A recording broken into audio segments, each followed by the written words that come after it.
ശാന്തമി രാത്രിയിൽ ഞാൻ ഇങ്ങനെ കേട്ട് ഓരോ ലൈൻ ബൈ ലൈൻ ഒറിജിനൽ ദാസേട്ടൻ എങ്ങനെയാണോ പാടിയേക്കണം അതുപോലെ ഞാൻ കേട്ട് ഞാനും അവിടുത്തെ ജേക്സന്റെ എഞ്ചിനീയർ ഉണ്ട് മിഥുൻ ചേട്ടൻ, ഞാനും മിഥുൻ ചേട്ടനും കൂടെ കേട്ട് ലൈൻ ബൈ ലൈൻ എടുത്തെടുത്ത് തീർത്തു. അപ്പൊ ആദ്യം കേൾക്കുമ്പോ അടിപൊളിയെന്ന് തോന്നും, രണ്ടാമത് കേൾക്കുമ്പോ കുറച്ചും കൂടെ ശരിയാക്കാം, മൂന്നാമത് കേൾക്കുമ്പോ പാളി എന്നുള്ള രീതിയിലാണ്. കാരണം ദാസേട്ടന്റെ വെച്ചാൽ സെയിം റിക്രിയേറ്റ് ചെയ്യണോ അതിൽ എന്തെങ്കിലും ഒന്നും വേറൊന്നും ചേഞ്ചസ് സെയിം തന്നെ വേണം ശബ്ദം എന്നുള്ളതല്ലാതെ വേറൊരു മാറ്റവും ഇല്ല അതിന്റെ അകത്ത്. ബാക്കിയെല്ലാം സെയിം ശാന്തമി രാത്രിയിൽ തന്നെ, ഒരു മാറ്റമില്ല.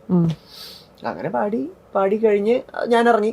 അപ്പൊ എന്റെ അടുത്ത് അന്ന് ജേക്സേട്ടൻ കുറച്ചു നേരം വന്നിരുന്നു. ജേക്സേട്ടൻ ഇങ്ങനെ ജസ്റ്റ് കേട്ടിട്ട് ജേക്സേട്ടൻ പറഞ്ഞു ഓക്കെ അരവിന്ദ് എന്നും പറഞ്ഞു, ഓക്കെ അരവിന്ദ് എന്ന് പറഞ്ഞു. പുള്ളി പോയി, ഞാനും പോയി.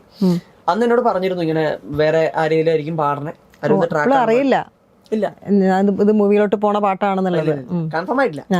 പിന്നെ സ്റ്റാർ സിംഗർ കഴിഞ്ഞിട്ടാണ് എന്നെ വിൻസൻ സാർ ഇങ്ങനെ വിളിക്കണേ, കോൾ അടിച്ചല്ലോ പറഞ്ഞ് ഇങ്ങനെ നീയാണ് പറഞ്ഞ നിന്റെ സൗണ്ട് കൺഫേം ആയിട്ടുണ്ട്, എല്ലാവർക്കും ഇഷ്ടമായെന്നും പറഞ്ഞു വിൻസൻ സാറിനെ വിളിച്ചു പറഞ്ഞു.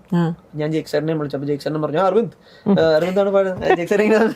അപ്പൊ അരവിന്ദാണ് പാടുന്നത്, എന്താ ഒരു പ്രധാനപ്പെട്ട സീനാണ് എന്നൊക്കെ പറഞ്ഞു. അങ്ങനെ സന്തോഷം.